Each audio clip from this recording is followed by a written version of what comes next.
Qui a dit que la femme ne brillait que par sa beauté physique? Qui a dit que pour honorer et rendre hommage à la femme, on se doit uniquement de regarder son corps? À tous, bonsoir. Bienvenue dans Chat Power au féminin, la compétition d'art oratoire qui donne la possibilité aux téléspectateurs d'apprécier le génie, le talent et surtout les idées que partagent les femmes à travers le monde. Je suis Charlie Tchatch et ensemble ce soir, on va vivre une compétition extraordinaire. Grace Kelly James, 22 ans, entrepreneur. Marcel, 23 ans, uso. Gracilia, 22 ans, easy. Julie Hockey, 21 ans, INSG. Jemila, 20 ans, ITO. Noéla, 23 ans, Afram. André, 24 ans, étudiante, entrepreneur. Monica, 20 ans, INSG. Laetitia, 19 ans, ISO. Sarah, 17 ans, élève.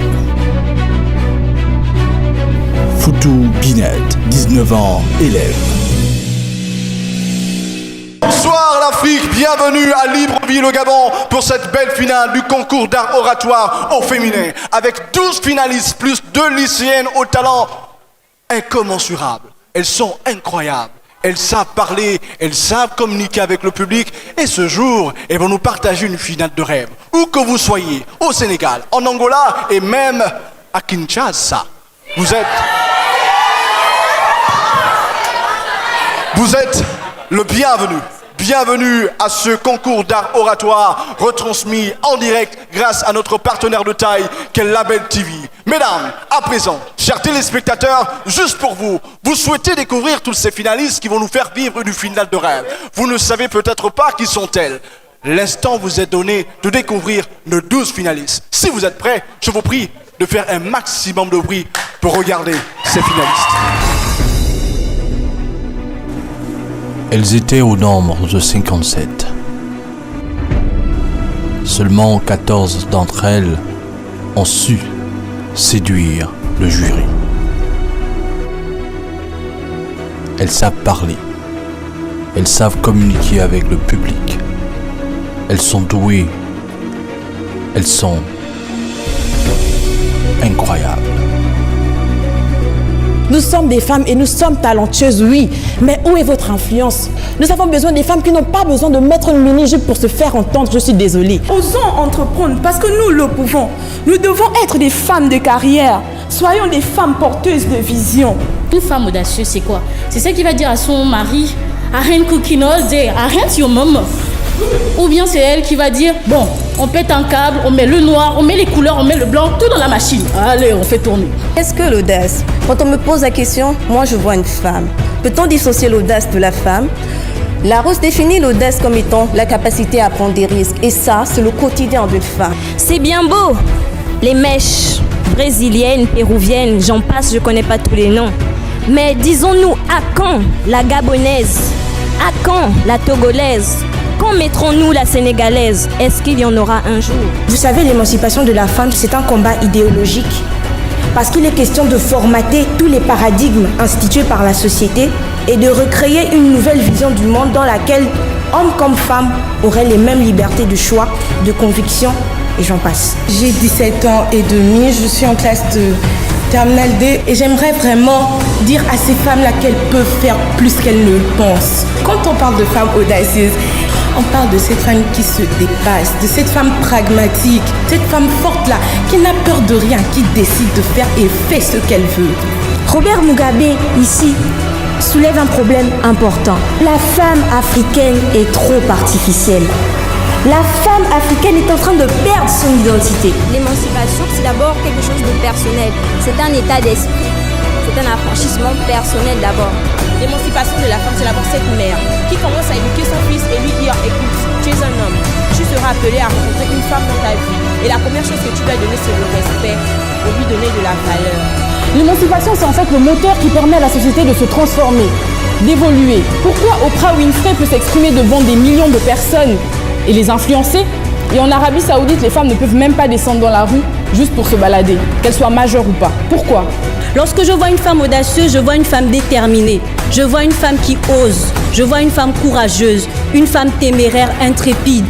Je veux mettre toutes les chances de mon côté pour y arriver. Une femme qui dit « Aucun poste ne peut être seulement pour les hommes, mais je veux être aujourd'hui présidente de la République. Je vais faire mes études et je vais devenir présidente de la République. » Ce n'est pas en demeurant dans notre zone de confort que nous impacterons le monde. Femmes. Je veux d'abord poser une question aux membres du jury et à tous ceux qui sont ici présentes. Quand vous me regardez là, ne suis-je pas une femme? Ne suis-je pas une fille? Et lorsque j'enlève ça, suis-je toujours une fille? Oui, je suis toujours une femme. Nous sommes des femmes. Je refuse aujourd'hui qu'on associe les femmes à ce qu'elles ont, à leur sein et à leur partie génitale. À présent, chers téléspectateurs, voici venu le moment tant attendu. Nous allons cette fois-ci procéder au tirage au sort de l'ordre de passage et des sujets de nos 12 finalistes.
C'est un plaisir pour nous, chers téléspectateurs, amis du monde entier, labelliens, labelliennes, que de prendre part à cet événement qui honore la femme. Laquelle des femmes a une idée, a une vision, un message à partager au monde entier pour prouver à la face du monde que l'Afrique est un continent, au-delà du fait qu'il soit béni, est un continent avec une ressource humaine féminine ô combien excellente. À présent, la femme qui arrive est une artiste hors pair. Les femmes maîtrisent la cuisine, mais elle, au-delà de la cuisson des aliments, elle maîtrise la préparation des mots. Elle sait ajuster et aligner les mots, telle une artiste, telle Mozart au féminin, Made in Africa. Mesdames, messieurs, chers téléspectateurs, amis du monde entier, je nous prie de recevoir ici et maintenant celle qu'on appelle Ramsès. Ô femmes, à celles qui tous les jours conjuguent la patience au sacrifice, pour arracher au soleil les rayons de vie et de trésors qui sert à leur générosité. Nous sommes de celles qui réussissent à partir des pierres qu'ils nous lancent. Nous sommes de celles qui savent danser, mais au bal de la vie, c'est l'homme qui mène la danse. Demande à Rosa Parks. Le courage est une rose à part dont les épines tu le vises quand elles germent dans nos cœurs. Alors ce soir, j'aimerais dire à ces femmes que le prix de l'inaction est bien plus grand que le prix de l'erreur. Il paraît que l'art c'est les mots et que les mots c'est l'art. Mais pour moi, l'art en un mot, c'est faire en sorte que les mots s'égarent. Si ce soir vous écoutez ces paroles, c'est que mon cœur s'exclame, et pour qu'à jamais vive le slam. La vie réelle ne peut pas être comme tu veux qu'elle soit. C'est très bien de vouloir toucher l'idéal, mais puisque cet idéal n'existe pas. Est-ce donc vrai qu'il n'y a plus d'homme parfait? L'homme ne peut acquérir la perfection qu'avec la nature. Or, la nature elle-même ne révèle aucune harmonie de perfection. Les contes se lisent rarement dans les villages. Les enfants préfèrent écouter les radios. Fini les danses au clair de lune, éveillés autour du feu. Ah, pauvre Afrique. Comment vivre quand l'existence ne répond pas à mon idéal? Comment concevoir que la nature profonde du nègre n'est plus qu'une illusion à laquelle ne croit guère que quelques romantiques? L'heure n'est plus loin où je vais renier ma nature, non pas par volonté, mais parce que cette civilisation des Blancs me l'aura fait oublier. J'ai peur de cette vie de vertige. Je crois qu'elle m'engloutira. La fin de mes illusions et la prise de conscience d'une réalité longtemps réfutée. Qui suis-je? Ce nègre déçu dans ses ambitions par une réalité médiocre. Il me suffira d'agir comme tout le monde, braver la vie, connaître non seulement la douceur, la tolérance, la pitié, la justice, mais aussi l'orgueil, la méchanceté et parfois même l'injustice. Je pense que par-delà le mal, la colonisation a été un bien. Seules les méthodes ont été mauvaises. Avions-nous vraiment besoin de vouloir tuer notre culture, de la renier? Heureusement que le mouvement de la négritude est né. Ils ont eu le courage de dire à ces Européens que les Noirs n'étaient pas un peuple enfant et qu'ils avaient une culture, mais où en sommes-nous aujourd'hui? L'Afrique ne sera plus l'Afrique. L'homme noir ne sera plus qu'un bâtard aux nombreuses tendances culturelles et civilisatrices. Un métis qui fatalement aura oublié sa manière d'être. Et on se posera tous plusieurs questions. Où sont passées nos coutumes, héritages du passé, transmises depuis des générations qui commencent à s'effacer à cause des complexés? Qui suis-je, frère? Qui suis-je? Pour qu'à jamais vive le slam!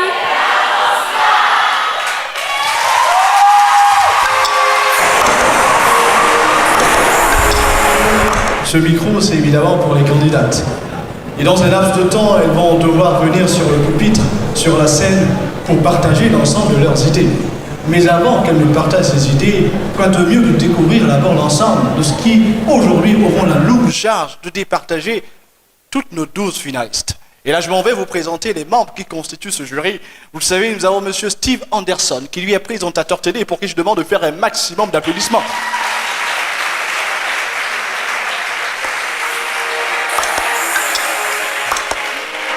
Nous avons monsieur Confidence, Ovono Efwa, qui lui est magistrat et coach vocal. Je vous prie de faire un maximum d'applaudissements. Nous avons monsieur Geoffroy Fumbula, qui lui est un visionnaire, un jeune leader qui se bat activement et avec acharnement pour le développement et l'amélioration de l'éducation au Gabon. Je vous prie de recevoir monsieur Geoffroy. Nous avons une femme exceptionnelle. Elle fait partie intégrante de la fierté féminine du Gabon. Elle est coach. Elle s'appelle Kessani Bénédicte, coach motivatrice. Nous avons une femme, une Gabonaise qui fait la fierté du Gabon, non pas seulement au Gabon, mais au-delà des frontières du Gabon, de par son expérience, de par son talent, de par la justesse évidemment de ce qu'elle apporte pour le développement de l'Afrique, mais surtout pour l'affirmation du leadership féminin en action. Elle s'appelle Madame Camélia Ntuntum, première africaine au conseil d'administration.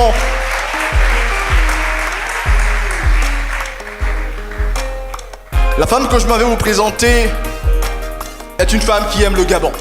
Et par-dessus tout, elle s'est dit, il faut corps, âme et esprit que j'apporte ma vision, que j'apporte mes idées. Et par-dessus tout, que je me batte pour le développement de la femme et surtout pour le développement de la jeunesse. Elle se bat pour la lutte contre le sida. Son engagement, c'est de faire en sorte qu'on arrive à une étape où on dit en Afrique, sida, zéro. Zéro maladie, zéro contamination, zéro discrimination.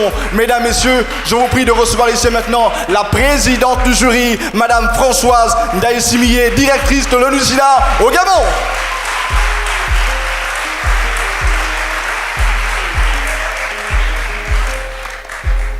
Il y a une personne qui fait partie intégrante de notre jury. Chers téléspectateurs, amis du monde entier, je tais le secret pour le moment. Je vais le présenter après. Je ne vais pas dévoiler qui il est, car son statut est une surprise qui rehausse ô combien de fois cette belle finale du concours d'art oratoire féminin. Comme on sait le faire au village, quand on mange, il faut toujours cacher, car on ne sait pas si le soir, il y aura encore la bouffe. Hein? Ah ouais. C'est la raison pour laquelle je me fais le plaisir de ne pas dévoiler son nom, encore moins son statut, car dans un laps de temps, je vais le faire devant l'assistance et devant toutes les personnes qui nous regardent à travers le monde entier, car il faut le préciser, cette finale est retransmise sur Label TV, qui, elle, est une chaîne panafricaine dont la vision est de montrer l'image du continent, laquelle image doit être positive. Plus besoin de présenter l'Afrique sous l'angle des auspices ô combien négatifs. Il est urgent de présenter les belles facettes de l'Afrique et ça commence par ces 12 finalistes qui vont partager à la face du monde la vraie vision, les vraies valeurs de la femme africaine. Et ça, c'est sur Label TV, représenté ici par Madame Silla, l'épouse du président fondateur de cette belle chaîne pour qui je demande un maximum d'applaudissements, s'il vous plaît. Et à côté, un homme qui lui a une vision et qui se bat activement pour le développement de cette chaîne panafricaine, Monsieur Ousmane Cissé, qui lui est le directeur de Label TV et qui rehausse de par sa présence cette belle finale.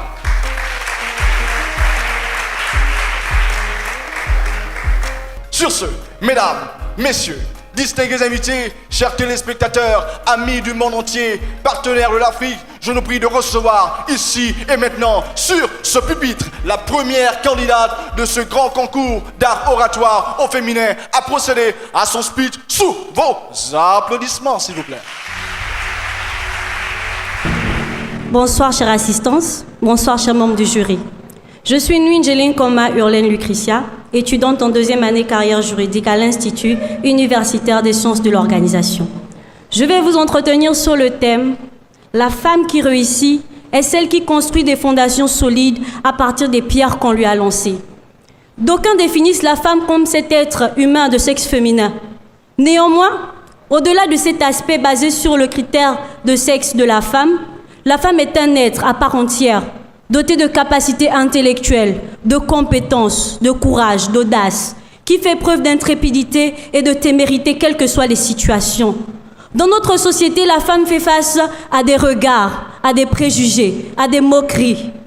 Mais au-delà de cet aspect, la femme arrive à supporter toutes ces difficultés, toutes les pierres qu'on lui lance afin de transformer celle-ci en fondation sur laquelle est bâtie sa réussite, son succès. Être une femme dans la société n'est pas chose facile, avec des préjugés, des idées reçues. Mais la femme a cette capacité de se démarquer, quelles que soient les circonstances, quelles que soient les difficultés. À l'instar de Oprah Winfrey, qui a fait preuve d'audace, qui a fait preuve de fermeté. Elle a bâti sa réussite sur des fondations solides. Elle a vécu le sexisme, elle a vécu le harcèlement, des préjugés, des moqueries de cet autre qui n'est pas elle. Comme on dit en philosophie, de ce moi qui n'est pas moi, des regards moqueurs. Mais au-delà de cet aspect, elle s'est armée de courage. Elle a transformé ce qui constitue des pierres en des fondations. Estée Lauder pouvait dire « Je n'ai jamais rêvé de succès, mais j'ai toujours travaillé pour cela. » Pour dire en fait qu'il faut travailler pour notre succès. Au-delà des difficultés de la vie, au-delà des préjugés des uns et des autres, au-delà des pierres, parce qu'il y en aura toujours dans notre parcours. Il sera toujours semé d'embûches. Mais au-delà de ces pierres, de ces difficultés, nous devons transformer cela en fondations sur lesquelles on bâtit notre réussite. De même, comme une construction architecturale a besoin de fondations solides, la réussite d'une femme doit tout aussi être basée sur des fondations solides. Ces fondations qui lui permettront, quelles que soient les circonstances, de ne pas tomber du sommet où elle sera. Alors, femmes, nous devons bâtir notre réussite sur des fondations solides. Nous devons nous démarquer, quelles que soient les circonstances, transformer ce qui constitue des coups bas et des coups durs de la vie en fondations, en pierres inébranlables sur lesquelles nous bâtissons notre réussite. In fine, Hector Berlioz pouvait dire « Collectionnez les pierres qu'on vous jette, car c'est le début d'un piédestal. » Un piédestal. Chaque pierre qu'on nous lance est le début d'un piédestal. Cela nous permet de gravir les échelons. Quelles que soient les pierres, ne nous lamentons plus sur cela. Ne nous lamentons plus sur les difficultés, sur les préjugés, sur le regard des gens. Mais nous devons bâtir avec ces pierres, bâtir notre réussite, notre succès, afin de monter et d'arriver au sommet et de dire, malgré tout, j'y suis arrivé. Malgré les difficultés, je suis tombé certes, mais ces pierres d'hier, ces injures d'hier, ces moqueries, ces riries ont constitué aujourd'hui la fondation sur laquelle j'ai bâti ma réussite. Je vous remercie.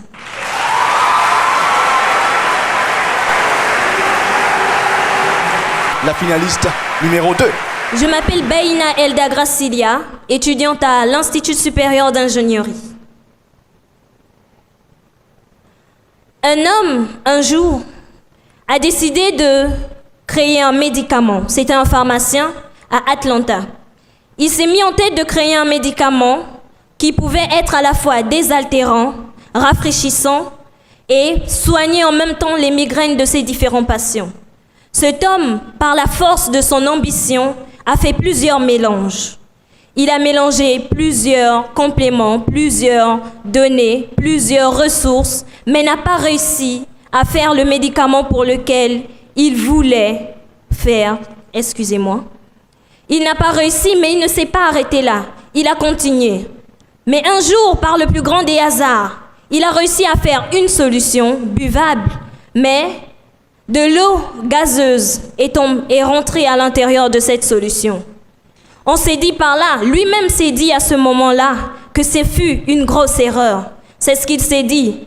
Mais lui-même ne savait pas qu'il assistait au début d'un grand empire. Un empire que nous connaissons tous ici. Un empire dont personne ici ne peut contester l'authenticité ou plutôt la suprématie. Je parle ici de l'empire Coca-Cola. C'est pour dire ici que l'erreur est humaine. Toutes les erreurs ne sont pas forcément mauvaises. Il y a des erreurs qui nous conduisent au-delà de nos espérances. Les erreurs d'aujourd'hui sont les vérités de demain. Remarquez, par exemple, Galilée, il a parlé des différentes planètes. Il a parlé de la Lune. Au départ, on l'a traité de menteur. Mais aujourd'hui, qu'est-ce qu'on nous apprend? Il existe 9 planètes. C'est ce que Galilée avait dit, mais au départ, on ne l'avait pas cru. C'est pour dire ici que le prix de l'inaction est bien plus grand que le prix d'une erreur. C'est le terme sur lequel je viens débattre avec vous aujourd'hui. Le prix de l'inaction est bien plus grand que le coût d'une erreur. Le fait de rester assis, à ne rien faire, fait en sorte que tous les êtres deviennent paresseux. Et la paresse ne construit en rien une société. Aucune nation ne s'est faite par des hommes assis. Il a bien fallu que quelqu'un se lève un jour et dise un mot qui a amené d'autres personnes à le suivre et enfin on a créé des empires. Ces empires-là, pour qu'ils demeurent, il faut bien que des personnes se disent il faut tel complément d'information, il faut telle autre donnée afin de bâtir une nation solide dans laquelle nous vivrons tous ici présents. Le fait de rester immobile ne construit rien, ne nous construit pas nous-mêmes parce que nous-mêmes nous sommes des personnes appelées à connaître. Nous sommes des personnes dont le cerveau a besoin de travailler, de réfléchir. Et si nous ne faisons rien, nous ne nous enrichissons pas et nous ne faisons rien de bon. Je vous remercie.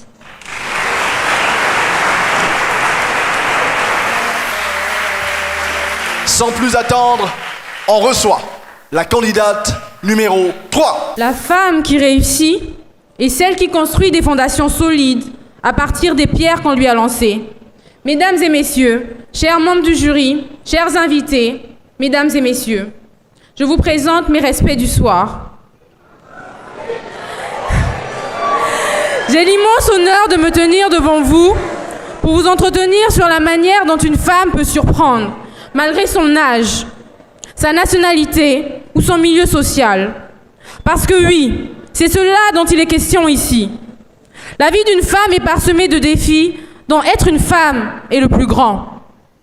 La femme doit se battre au quotidien, car que nous le voulions ou non, malgré l'émancipation de la femme et la naissance de mouvements comme le féminisme, il existe encore de nombreuses disparités dans la société.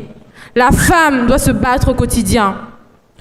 Quand elle a eu un enfant trop tôt et qu'elle doit arrêter ses études, quand bien même elle n'a pas eu cet enfant toute seule, et qu'elle doit chercher un emploi pour nourrir cet enfant demain, la femme doit se battre au quotidien.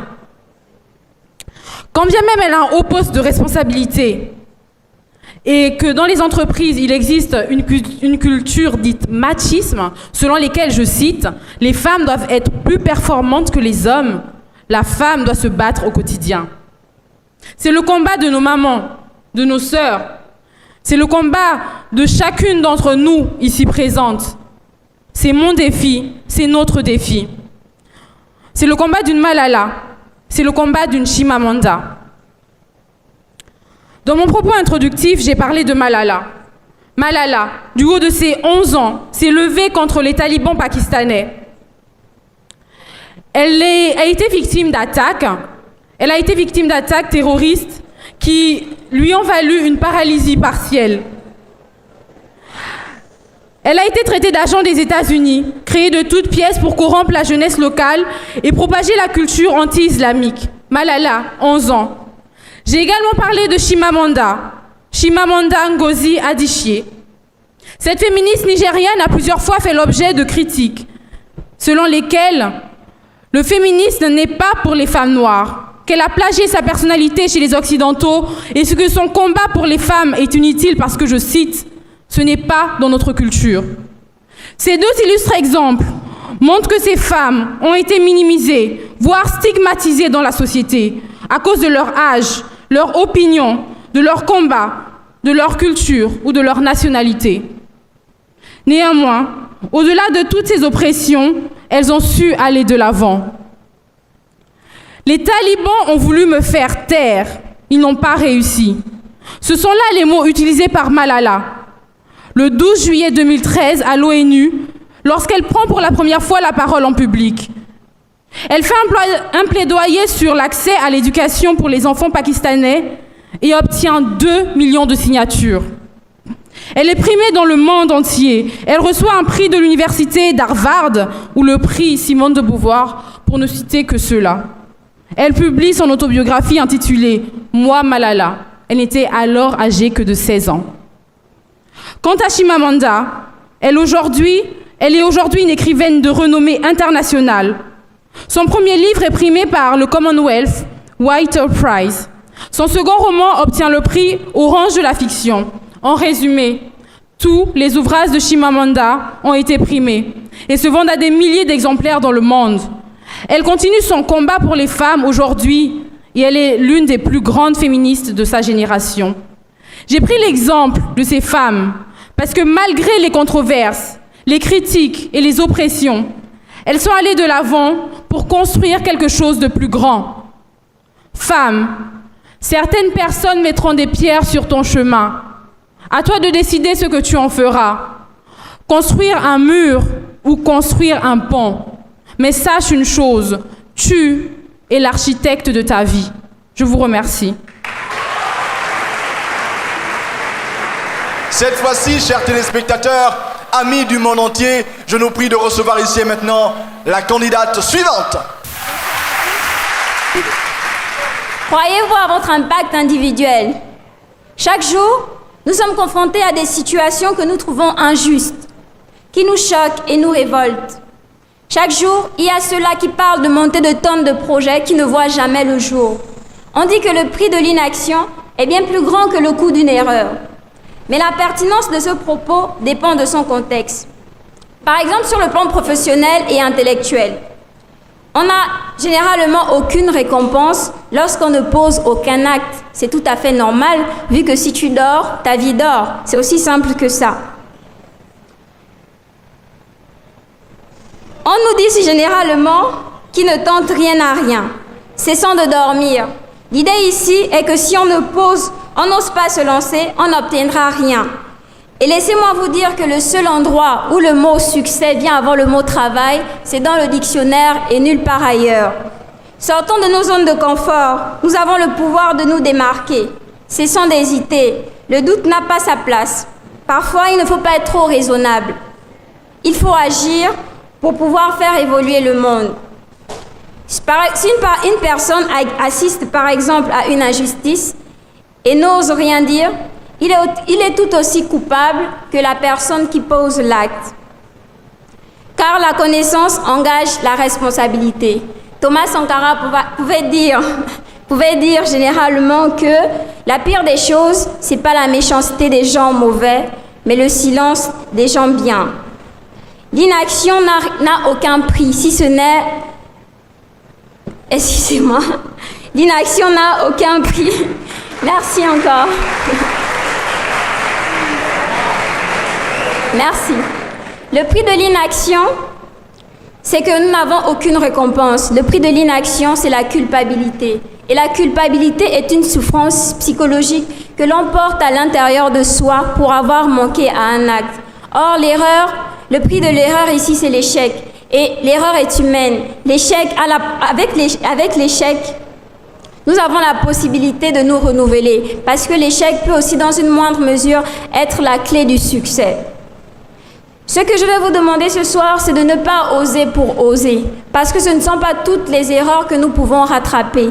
Je vous prends l'exemple de cette dame qui, dans sa jeunesse, a eu recours à des pratiques pas très saine. Par exemple, elle a eu à faire des avortements. Elle réussit. Elle a une situation. Elle est bien posée. Maintenant, elle a envie d'avoir des enfants. Mais elle est incapable d'avoir des enfants. Tout simplement parce qu'elle a osé avorter. Et à qui reviendra son héritage? À personne. Connaissez-vous la douleur d'une femme qui ne peut avoir d'enfants? C'est horrible. Alors, chères sœurs, je ne vous conseillerais pas de toujours être téméraire. Non. Je vous demanderai d'avoir de l'audace, mais une audace constructive. Parfois, l'inaction nous préserve du danger, évidemment. Il est important d'agir, mais n'agissons pas pour agir. Le tout est d'oser, d'essayer, de perdre, mais de ne surtout pas perdre la leçon qui se trouve derrière cet échec. Je vous remercie.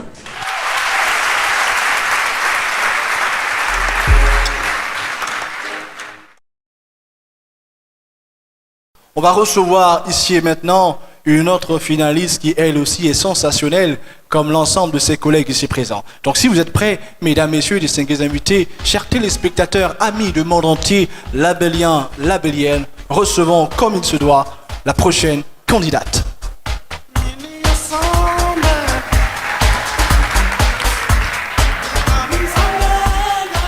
Le sujet sur lequel j'aimerais interpeller tout le monde ce soir est: le prix de l'inaction est bien plus grand que le coût d'une erreur. L'erreur ici, c'est de dire que c'est autrui qui fait de vous qui vous êtes. C'est une erreur. C'est vrai, mais au moins on peut s'enlever. L'inaction ici, c'est de croire que le bien qui vous arrive vient d'autrui. Peu importe qui vous êtes, peu importe votre religion, peu importe votre âge, peu importe votre origine. Si vous avez l'ambition de réaliser vos rêves, il vous suffit d'une décision. Autant que nous sommes, chacun de nous a mis des barrières dans sa vie en se disant « tel a dit, tel a fait, tel fera, tel devra faire ». Mais c'est faux. C'est l'inaction. C'est de la paresse. C'est tout simplement encourager votre cerveau à ne pas agir. C'est pourquoi ce soir je vous dis, le perdant n'est pas celui qui essaye, mais c'est celui qui ne fait rien. Il faut oser, il faut le dire, il faut avoir la capacité d'imposer vos choix. Personne ne pourra jamais dire non à votre propre volonté. Aujourd'hui, Hillary Clinton a été la première femme à se présenter aux élections aux États-Unis. Quand elle était plus petite, son rêve était de devenir astronaute. Et lorsqu'elle a écrit à la NASA lui a répondu que les femmes n'étaient pas destinées à devenir astronautes. Elle a travaillé d'arrache-pied. Elle est devenue le ministre des astronautes aux États-Unis. En décembre 1955, une femme dans un bus a dit non, je ne me lèverai pas, je ne céderai pas ma place. Elle a dit, je ne le ferai pas. Et aujourd'hui, chacun de nous est capable de s'asseoir et laisser un blanc debout parce que Rosa Parks a fait le choix, elle a agi. Et c'est ça le prix.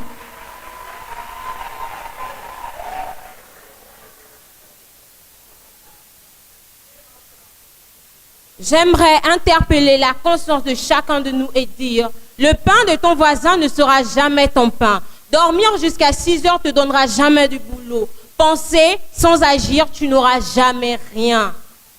Tout vient de toi. L'inaction, c'est de ta faute.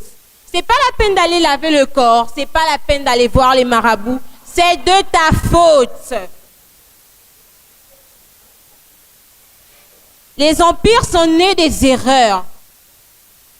Et l'échec, qui est même encore, je ne qualifierais pas ça d'échec, mais je dirais, l'ignorance est née de l'inaction.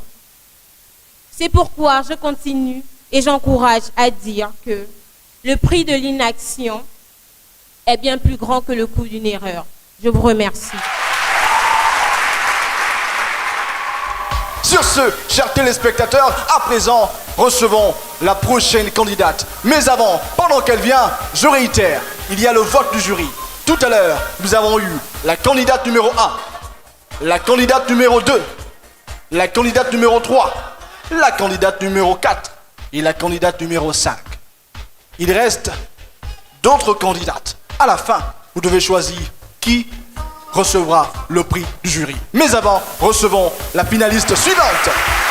Monsieur le président du jury, messieurs les membres du jury, mesdames et messieurs, distingués invités, bonsoir.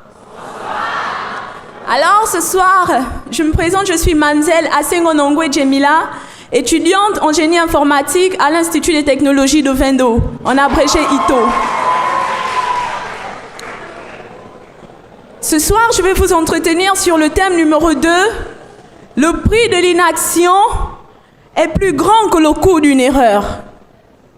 Alors, combien de fois avons-nous décidé d'entreprendre sur un projet et nous avons entendu ces phrases venant de notre entourage? Tu ne peux pas le faire, tu n'es pas capable. À ta place, je ne le ferai pas. À ta place, je réfléchirai mieux. Mais en réalité, ces phrases renferment une réalité maîtresse qui est la peur de l'échec. À cet effet, qu'est-ce que l'inaction? L'inaction, c'est le fait de rester de marbre face à une situation. C'est le fait de décider de ne pas agir. C'est le fait de ne rien faire. Et l'erreur, quant à elle, c'est le fait de se tromper simplement en un mot. Alors, ne pas réagir face à une situation, c'est pratiquer l'inaction. Pour revenir à notre thème, il faut comprendre qu'il existe deux types d'individus. D'abord, il y a ceux-là qui s'apitoient sur leur sort, qui abandonnent dès le premier obstacle. Certains n'osent même pas entreprendre. Ensuite, nous avons ceux-là qui font partie de la catégorie très convoitée des personnes battantes, des personnes qui vont jusqu'au bout, des personnes qui ne lâchent rien, des personnes qui ne s'avouent pas vaincues. Et c'est cette catégorie qui nous intéresse ce soir. En effet, lorsqu'on est face à une situation, en réalité, on pose un acte. Soit on agit, soit on n'agit pas. Et lorsqu'on décide de ne pas agir, on ne fait rien, mais en réalité, rien est un acte.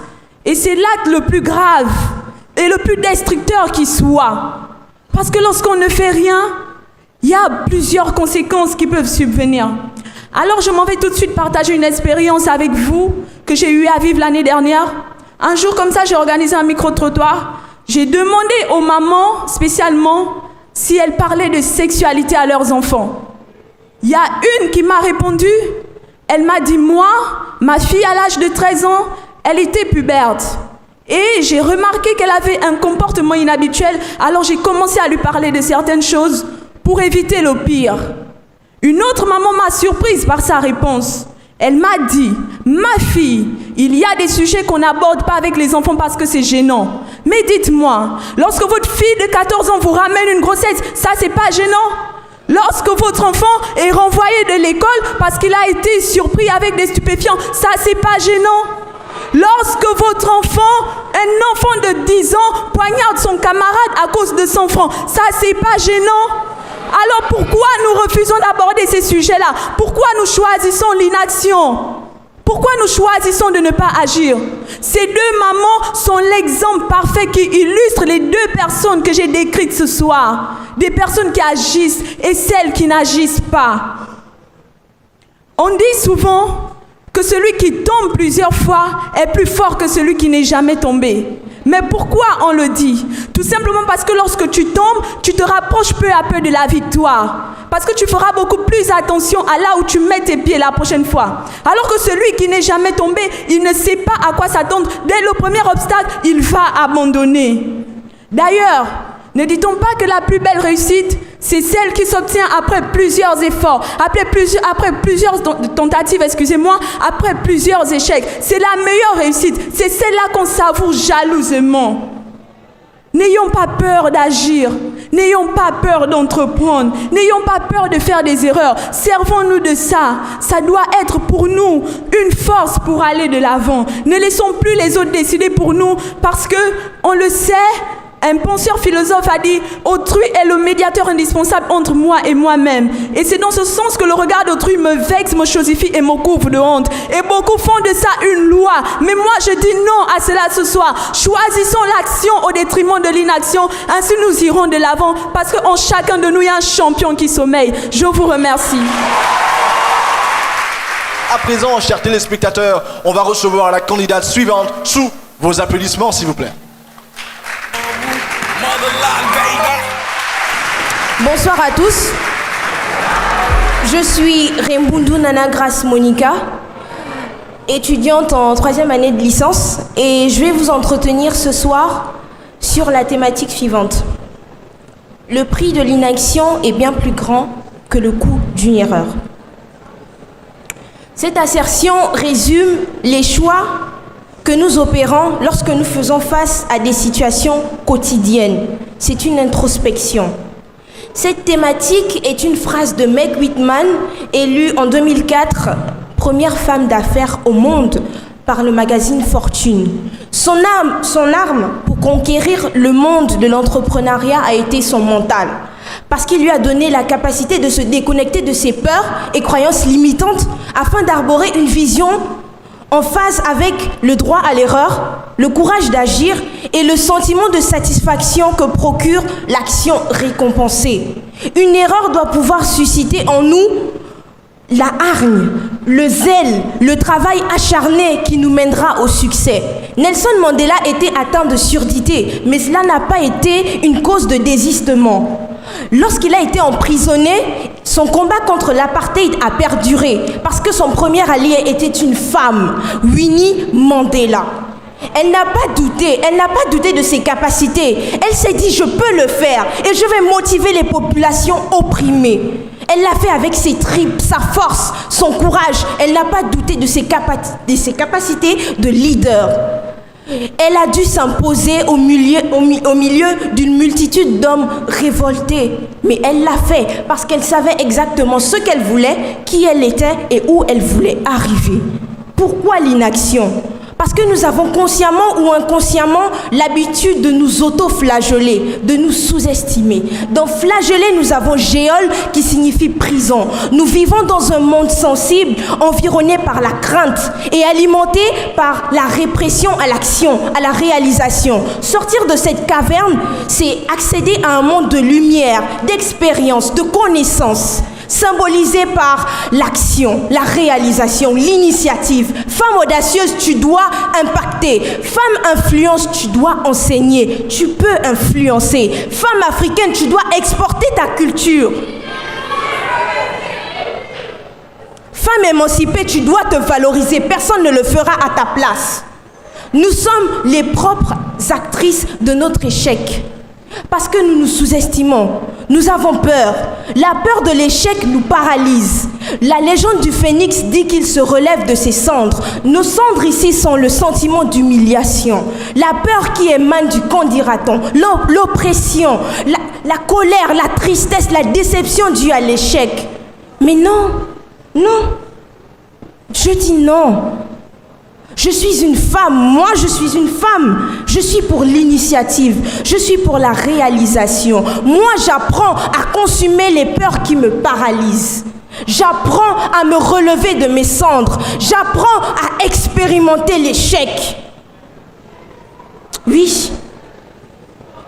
Il faut apprendre à surmonter les démons qui nous paralysent. Les gestionnaires vous diront que le coût est ajustable, le prix est irréversible, il a un caractère définitif. Choisir de vivre dans l'abstention, c'est choisir de vivre dans le regret, le remords, les interrogations perpétuelles avec un goût amer d'inachevé. En réalité, nous ne perdons rien, nous gagnons en expérience. La vie, l'essence de la vie, c'est l'expérience. Choisir de vivre sans expérience, c'est choisir de vivre une vie d'ignorance. Et nous savons tous comment la société traite les ignorants. Ce soir, la décision vous revient. Le prix ou le coût? Merci. Je vous prie de recevoir ici et maintenant une autre finaliste qui va nous partager sa vision du monde et surtout de l'Afrique. Recevons la prochaine finaliste. Bonsoir. Mesdames et messieurs les jurés, chers auditoires, bonsoir. Alors, ce que je viens de faire là, c'est quoi? Ce que je viens de faire là, c'est l'inaction. Je suis inactive, j'étais inactive, j'étais assise. Je faisais tout, mais je ne faisais rien. On m'a demandé de faire quelque chose, mais j'ai choisi délibérément de m'asseoir et de ne rien faire. L'inaction, c'est bien, hein? Moi, j'aime l'inaction. Je ne crains rien. Je n'ai peur de rien. C'est-à-dire que je n'emmerde pas le monde et le monde ne m'emmerde pas. Être inactif, c'est paisible, c'est doux, c'est calme. C'est calme. Moi, j'aurais pu rester chez moi, assise. Je me sentais bien. Je n'avais aucune pression. Mon cœur ne battait pas la chamade comme maintenant. Je ne me confrontais pas à vos regards, au regard des membres du jury. Mais est-ce là l'important? Est-ce là l'important? Non, non, non. Ça, c'est pas l'important. L'inaction n'a rien de bon en réalité. Ce sentiment de paisibilité, ce n'est que pendant un moment. Car les regrets, c'est toute la vie, mesdames et messieurs. Les regrets, c'est toute la vie. Et si je n'étais pas venue à ce concours? Et si Rosa Parks se serait levée dans ce bus ce jour-là? Et si Martine Oulabou n'aurait pas combattu les droits des enseignants aujourd'hui? Où en serions-nous? Où en serions-nous? Je vais vous dire où on en serait. Eh bien, une révolution contre la ségrégation n'aurait jamais éclaté aux États-Unis. Les Blancs auraient eu la place de choix et les Noirs seront restés des esclaves. Les enseignants n'auraient pas eu ce qu'ils ont aujourd'hui, des droits reconnus. Et moi, je n'aurais pas eu la passion, le plaisir, le goût de me tenir aujourd'hui devant vous, mesdames et messieurs. Tout ça pour dire que l'inaction est paisible. Je ne refuse pas. L'inaction, c'est un sentiment de stabilité, de quiété. Personne ne nous emmerde. On n'a aucune pression. On n'a aucun risque, mesdames et messieurs. Mais l'action, agir, se bouger pour ce qu'on est, pour ce qu'on veut accomplir, c'est mieux. Rappelez-vous qu'une seconde de courage vaut mieux que 1000 années d'hésitation. Rappelez-vous que pour monter une colline, il faut affronter des parois rudes. Rappelez-vous qu'on n'arrive à rien, qu'on n'arrive à absolument rien en restant assis sur sa chaise, en restant assis chez soi, en ne se présentant pas à ce concours, mesdames et messieurs. Non, mais on arrive à beaucoup de choses en agissant, en impactant, en se bougeant. Alors, mesdames et messieurs, je finirai par cette citation de John Kennedy. Le prix, le coût est attaché au risque. Autrement dit, le risque est attaché à l'action. Mais la paisibilité a des conséquences plus lourdes. Alors, mesdames et messieurs, si j'ai un conseil à vous donner, femmes, si j'ai un conseil à vous donner, c'est de vous bouger. Car c'est en se bougeant qu'on impactera le monde. Je vous remercie. Nous sommes à Libreville au Gabon. Et à Libreville au Gabon, quand les étudiants veulent partager leur joie, quand ils veulent dire au monde entier les soucis qui sont les leurs, ils disent « Hasta la victoria! Hasta la victoria! Hasta la victoria! »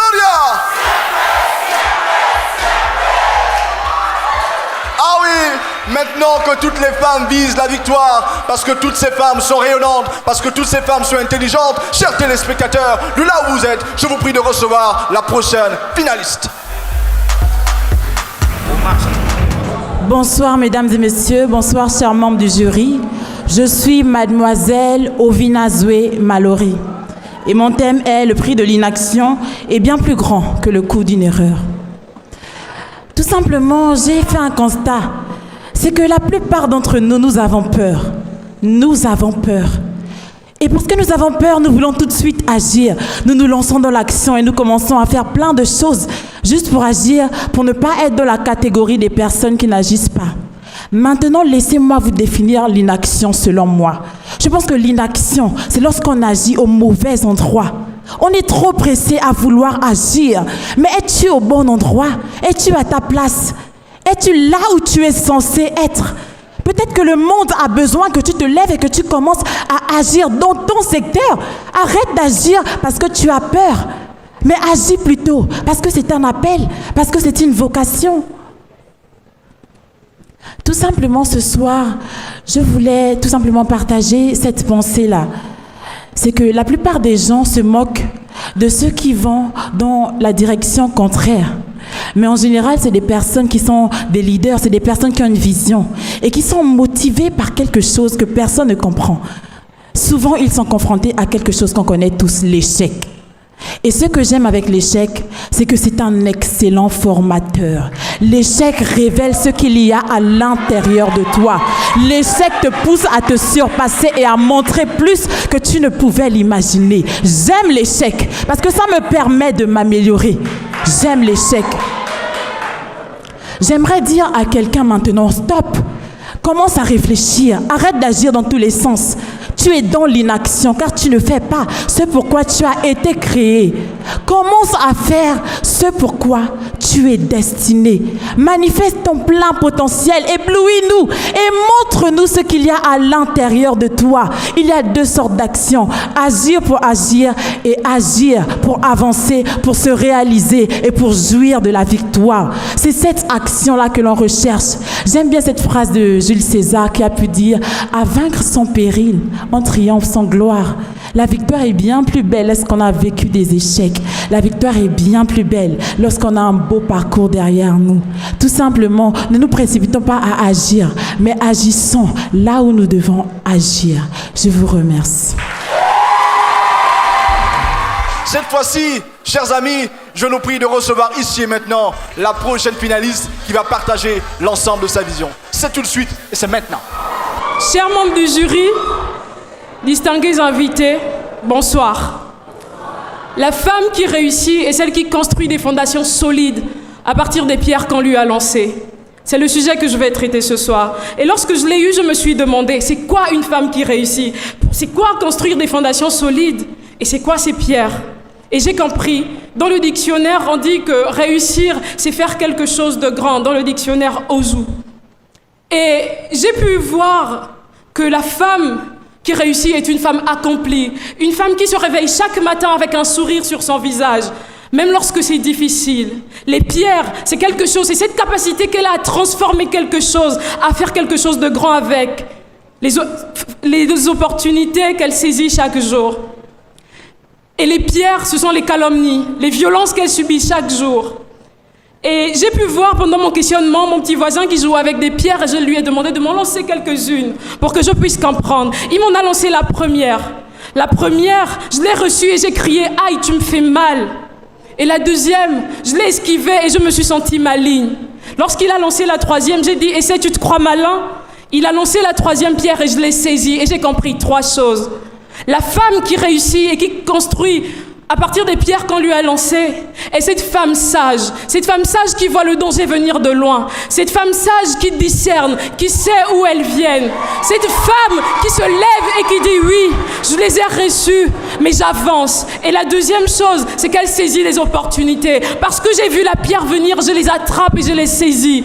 La dernière chose que cela m'a appris, c'est de ne pas rendre la pierre d'où elle vient. Parce que la femme a la capacité de transformer les choses. La femme a la capacité de faire, lorsqu'elle est mère d'un enfant, de faire un grand homme. Et lorsqu'elle est femme, on dit derrière un grand homme se cache une femme. Je ne pourrais terminer ces propos sans citer ces femmes nobles qui sont parties de rien et qui ont pris les pierres qu'elles avaient, les calomnies, les violences, qui ont transformé cela en de l'amour. Je parlerai de Mère Teresa. Oui, Mère Teresa a œuvré, elle a donné de l'amour. Elle a donné de l'amour partout où elle pouvait mettre des pieds. Je vais parler de cette femme, Joyce Meyer, qui a été violée par son père, mais qui ne s'est pas lassée de donner et de partager la joie et d'avoir créé un ministère, Joyce Meyer Joy. Je vais parler aussi de cette femme, Annie-Fleur Bacchelelli. C'est une femme que j'admire. Elle n'a pas de besoin de production.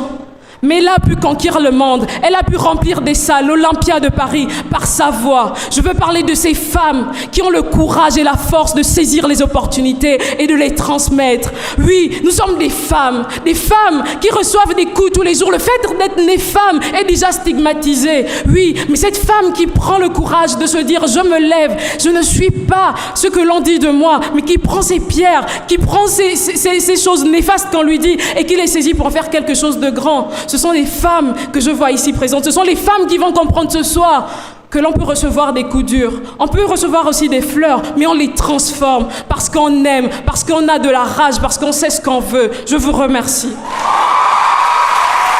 Oui, vous le savez, les femmes sont tellement en joie, elles sont heureuses de prendre part à cette belle finale. Il ne reste plus que 2 candidates, chers téléspectateurs. Voici pour vous la prochaine finaliste. Mesdames et messieurs, distingués invités, chers membres du jury, accompagnateurs, bonsoir. Je vais traiter sur le sujet 2. Le prix de l'inaction est bien plus grand que le coût d'une erreur.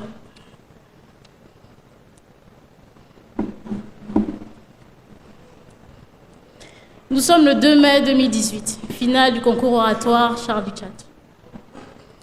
Certains d'entre vous savent qu'on a commencé le 14 avril. Ça fait 17 jours qui séparent ces 2 dates. On aurait dit 1 mois pour moi.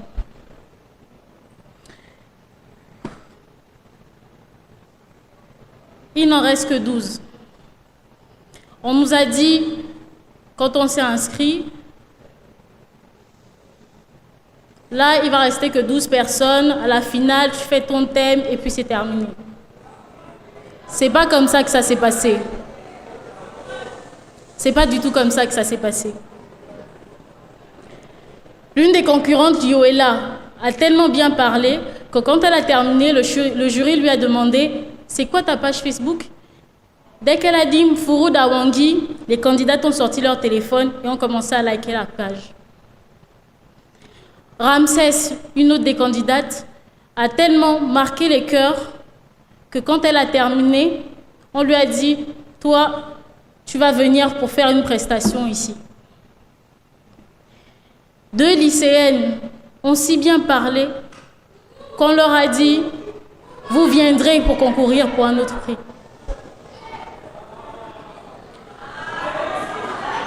On a fait un coaching qui a été favorable à toutes les candidates, aux 37. Pour celles qui sont venues, on a partagé, on a chanté. Bien sûr, on nous a dit ce qui se passe là-bas reste là-bas, donc je ne vais pas vous dire. Naomi, qui était une des candidates, est bénévole aujourd'hui. Sarah nous a dit « J'ai gagné des grandes sœurs ». Je vais vous expliquer pourquoi je vous dis ça.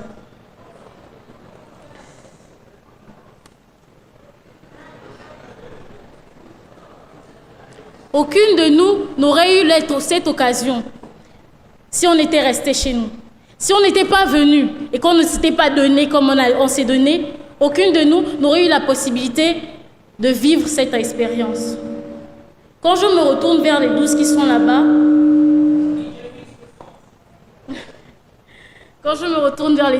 là-bas, je vois des sœurs. Parce que je ne suis pas venue partager une compétition. Je suis venue partager un message avec elles. Parce que c'était de ça dont il était question pour nous. Vous délivrer un message pour que vous compreniez mieux les choses selon nous. Quand je regarde André, je vois une âme sœur un peu fofolle. Ça me ressemble. Quand je regarde Monica est le côté glamour que je cache en moi. On a appris que ne pas agir parce qu'on a peur nous permet de perdre plus d'occasions, nous permet de perdre des raisons, des occasions riches en émotions, riches en contacts, riches en apprentissage. Parce qu'il vaut mieux tomber parfois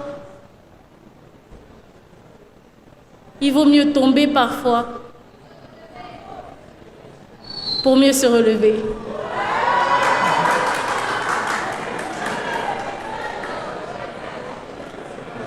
Je n'ai pas trop détaillé le thème parce que je sais que mes chères amies et non concurrentes ont beaucoup parlé. Alors merci.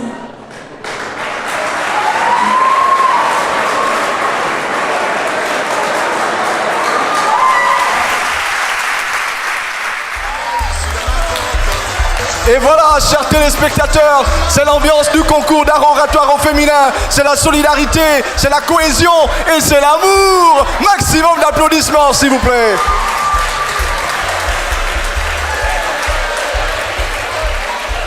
Cette fois-ci, on reçoit la dernière finaliste de ce concours d'art oratoire au féminin. Sous vos applaudissements, je vous prie. Distingués invités, honorables membres du jury, ensemble de l'auditoire, en vos titres, grades et qualités, bonsoir. Mon nom est Julie Oquet et ce soir j'ai le privilège d'être devant vous pour vous parler du thème « Le prix de l'inaction est bien plus grand que le coût d'une erreur ». Qui ici veut passer sa vie dans des regrets? À se dire que j'aurais pu, peut-être que j'aurais été le vainqueur, peut-être que le projet aurait abouti. Peut-être que ce gars-là, il m'aurait dit oui. J'aurais peut-être été sa femme. J'aurais peut-être vécu dans la maison de mes rêves. J'aurais peut-être eu la vie dont j'ai rêvé.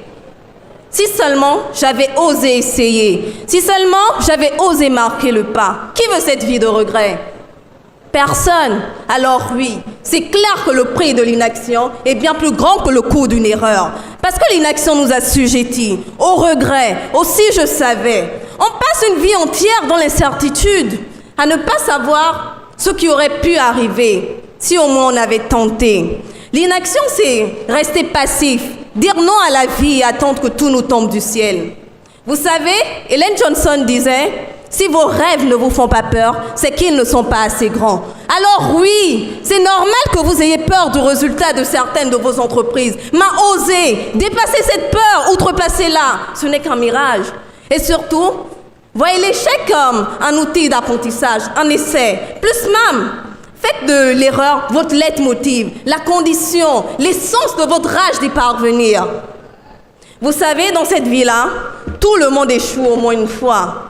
Et c'est au pied de l'échec que s'évalue la force de chacun.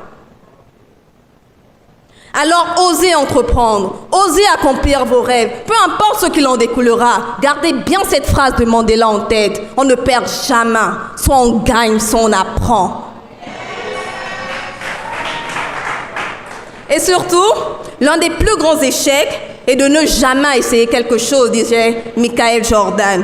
Alors dès aujourd'hui, ne vous vouez pas à l'échec par des inactions. Osez entreprendre, sortez de votre zone de confort, osez embrasser vos rêves. Ne soyez pas inactifs. Je vous remercie.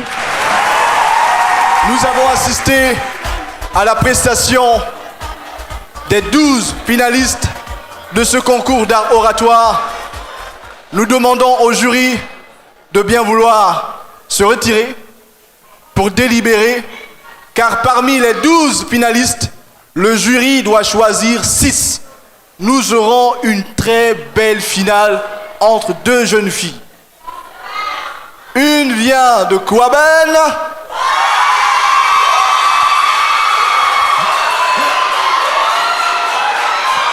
et une vient du collège Charles Tchoréré. Et je nous prie de recevoir ici maintenant le groupe Slam Master No sous vos applaudissements, s'il vous plaît. Équipe, je vais vous parler de rien en vous dévoilant tout. Je vais vous parler de tout en ayant l'air de rien. Parler de tout et de rien n'est pas synonyme de parler de rien du tout, et parler de rien du tout ne veut pas dire parler de tout et de rien. Le monde a été créé de manière à ce que le bien et le mal cohabitent.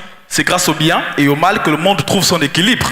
Le bien sans le mal, c'est comme le jour sans la nuit. Dieu sans le diable, c'est comme l'enfer sans le paradis. Ce principe existe depuis la création du ciel et de la terre. C'est cette logique qui voudrait qu'un enfant ait un père et une mère. Je suis loin d'être parfait vu que j'ai des qualités et des défauts. Les autres ont eu la guine d'être minces, moi j'ai eu la chance d'être gros. Pour connaître la valeur d'une chose, Il faut apprendre de son contraire. Sinon, comment apprécier la paix quand on ignore les conséquences de la guerre? Tu comprends par là que la vie trouve son importance à travers la mort. Aussi, pour que tu aies raison, il faudrait que l'autre ait tort. Ce concept paraît faux, pourtant c'est vrai. Si pour toi c'est flou, pour moi c'est clair. Qu'il n'y a pas de peur sans courage, ni de lumière sans obscurité. Il n'y a pas de divorce sans mariage, encore moins de mensonge sans vérité. Car tout est lié dans l'espace et dans le temps. Tu comprends qu'il n'y a pas d'avantage sans inconvénient. Donc si l'amour est pour la haine, ce que la joie est pour la peine, c'est que la réponse à la question est la solution du problème. Car on ne peut dissocier le riche du pauvre, vu que le bonheur des uns fait le malheur des autres. Mais si le mal qui te ronge n'a pas de remède, c'est que le mal qui te ronge est l'exception qui confirme la règle. C'est ça ou c'est pas ça? Équipo, équipa, tsaï tsaïe. Le Ivunda a rejeté le Bouiti et déserté le Banja. Il a dévalorisé le Njobi et diabolisé le Nganga. Le Ivunda a opté pour la bougie au détriment du Moupetou. D'après ses nouvelles croyances, Nzembi est un dieu qui ne peut tout. Les Moana ignorent tout du Vête et du Mungongo. Ces derniers n'ont plus peur du Mukukwe et du Ngongongo. Nourris aux petits oignons, ils ont délaissé le soukouté. Le riz a pris la place des timba et la sauce tomate a remplacé le niemboué. On parle couramment le français, mais on tâtonne sur le pounou. On ne sait rien de Bombay, encore moins de Martine ou Labou. L'Ancham et le Jazé ont pris le dessus sur le Lingwala. Le Moussungu ne fait plus le poids face aux produits de Sopraga. Le Gaboma demeure Makaya malgré les richesses de son pays. Moi, Namboka vit comme un bilobe dans son propre chez lui. Le Koumé ne lui profite pas. Le de Legoué non plus. D'après le Congo-Sa, nos richesses appartiennent à l'homme au Tangani. Le pays est victime d'une Zobu, la politique lui a mis Mangamba. Les dirigeants font le bouloualou pendant que le peuple se nourrit du riz Manganza. Ici, c'est la précarité qu'on élève, ça ne nous gêne pas de vivre dans les Matiti. Il faut dire que le Gabonais est fier, ce dernier a vendu la honte au Mouriri. Ce sont les mêmes qui dirigent le blé depuis Kalakala. Pendant que les enfants de Madjango se cassent les Madongo, ceux des riches font le Gunda. L'égalité des chances c'est un concept erroné. Demande la famille de Ngwala.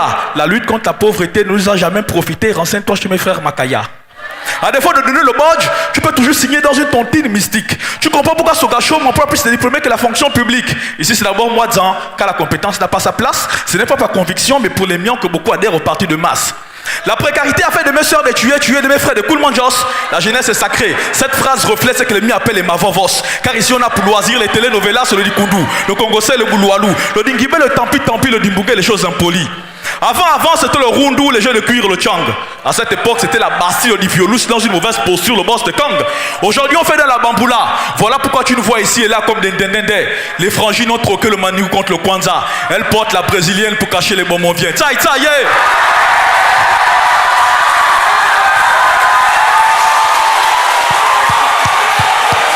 Mesdames, Messieurs, je vous prie de recevoir la première candidate qui, elle, va faire son speech au nom de son établissement. Sous vos applaudissements, je vous prie. Aujourd'hui, j'ai décidé de débattre sur une thématique qui touche beaucoup notre société de nos jours et particulièrement la jeunesse. J'aimerais d'abord préciser que je suis ravie que le maximum de jeunes soient présents ici parce que le message que je veux transmettre aujourd'hui, c'est à vous, vous la jeunesse qui allez faire le Gabon de demain. Bon, en effet, je vais parler de la consommation de drogue. Le Kobolo, on le connaît tous. Vous l'appelez communément le Wagent, vous l'appelez les pions, le bébé rose, n'est-ce pas? Mais le problème, c'est que quand vous, les jeunes, parce que moi je n'en consomme pas, quand vous les jeunes, vous vous mettez devant ce genre de drogue et que vous le consommez, laissez-moi vous dire ce que ça a sur le corps. Déjà, une drogue, à la base, c'est une substance contenant des molécules qui ont des effets d'abord sur le cerveau, mais aussi peuvent modifier les perceptions et le comportement des personnes. Quand vous consommez ces drogues, laissez-moi vous dire, vous vous sentez bien, vous vous croyez dans les nuages, mais désolé, vous ne faites que détruire votre santé en consommant ces drogues-là. Je ne sais pas si vous avez remarqué, mais quand vous consommez ces drogues, vous avez tendance à être nerveux. Oui, vous êtes nerveux. Et c'est ce qui fait en sorte que quand on ouvre nos journaux aujourd'hui, on entend tel jeune garçon a tué son camarade à cause des kobolos. Je suis désolée, s'il vous plaît. En fait, ça me fait mal au cœur de savoir que la génération à laquelle j'appartiens est si minimisée à cause de la consommation d'un seul stupéfiant, le kobolo. Et deuxièmement, mon thème va partir sur les jeunes filles. Parce que de nos jours, on entend couramment une jeune fille est tombée enceinte. Je suis allée à la clinique à Égypto. Et laissez-moi vous dire que ma visite là-bas a été choquante. Pourquoi? Parce que quand on va dans cet hôpital, la tranche d'âge des femmes atteintes du VIH est entre 15 ans et 30 ans. Non mais attendez, vous vous imaginez une jeune fille de 15 ans, elle est atteinte du VIH et en plus de ça, elle a une grossesse précoce. Vous croyez que... Qu'est-ce qui s'est passé? C'est un jeune garçon qui a consommé de la drogue, lui en a mis dans le verre, a décidé d'abuser d'elle, elle a gardé la grossesse et en plus de la grossesse, elle a une MST. Franchement, je vous en supplie, arrêtez cette consommation, ça nous détruit, ça détruit le Gabon de demain parce que c'est nous qui allons former le Gabon de demain. Je vous en supplie, arrêtez d'en consommer. Merci. On va recevoir une autre championne. Elle vient de Kouaben. Sous vos applaudissements, s'il vous plaît. Mesdames et messieurs, les membres du jury, bonsoir. La femme de valeur n'est pas une femme légère, égoïste, malotrue, une femme vulgaire et grossière. Une femme de valeur est comparable à un bijou précieux, confectionné par un orfèvre hors pair. La femme de valeur est nécessairement tournée vers autrui. Elle ne cesse de soulager la misère autour d'elle. La femme de valeur est généreuse. La femme de valeur est altruiste. C'est une femme qui, lorsqu'elle a les moyens, n'hésite pas à investir pour soulager la misère autour d'elle.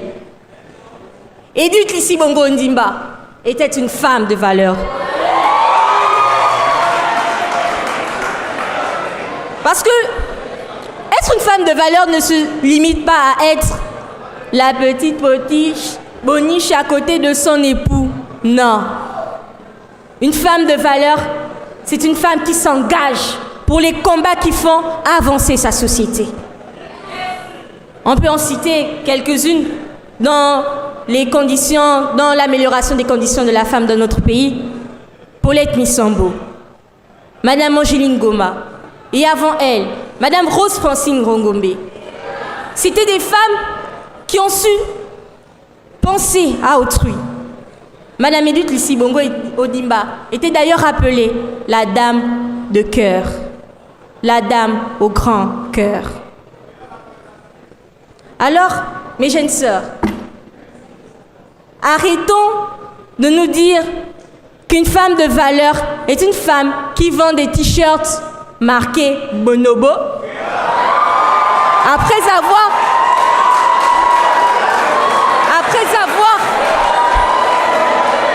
avoir consommé des stupéfiants comme le Kobolo. Je vous remercie.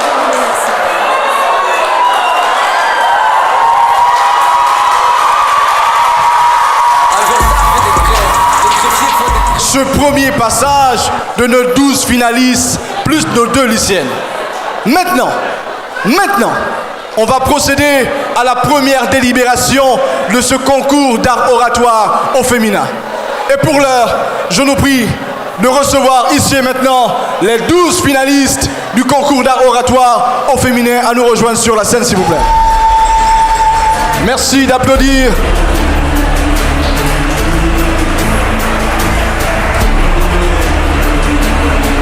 À présent, sans plus attendre, nous invitons la présidente du jury à venir sur la scène pour donner le nom des 6 candidates qui vont passer au second tour et qui vont devoir s'affronter pour délibérer et trouver le premier ou la première.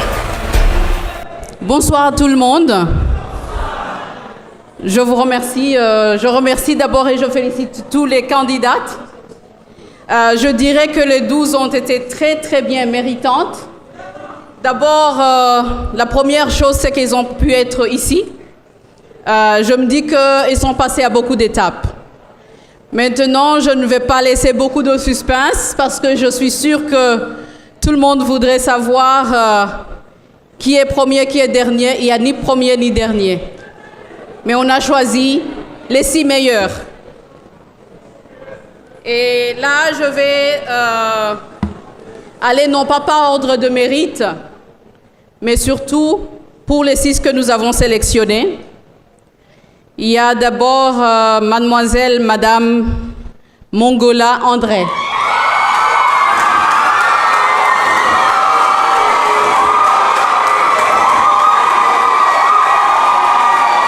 Il y a ensuite Madame Rembondou Monica.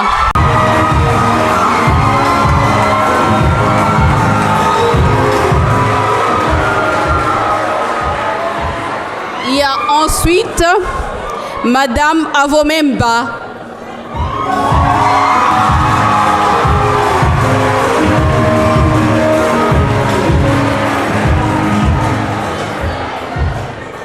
L'autre candidate choisie, c'est Madame Oviane Zoué.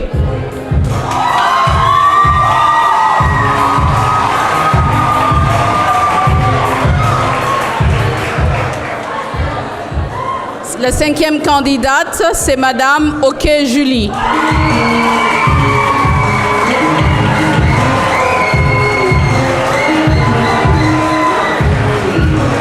Et la 6e candidate, c'est Madame Asengone Djemila.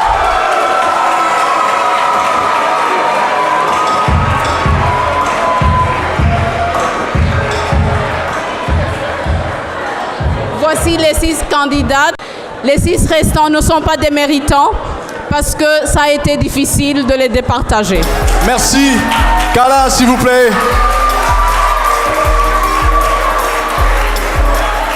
Est-ce que ça va? À présent, très rapidement, on va demander aux 6 candidates de se retirer car elles vont revenir sur la scène. La dernière étape est celle-là. Elles vont passer toutes les 6 et on saura qui sera la championne et qui repartira avec cette belle coupe, plus une enveloppe de 500 000 francs.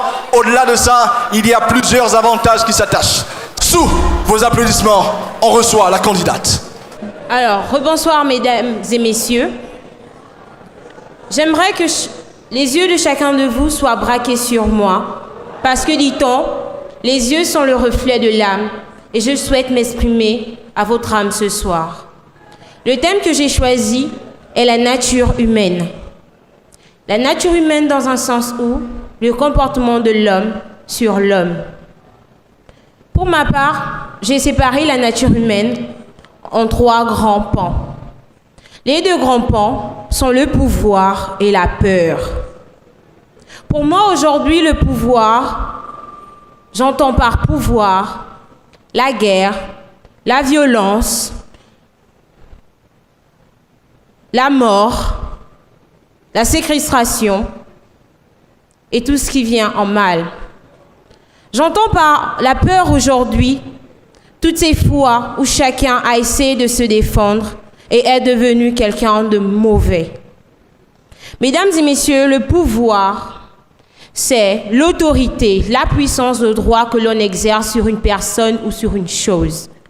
Si j'interpelle aujourd'hui votre âme, c'est pour montrer combien de fois le pouvoir a eu une place primordiale sur l'être humain.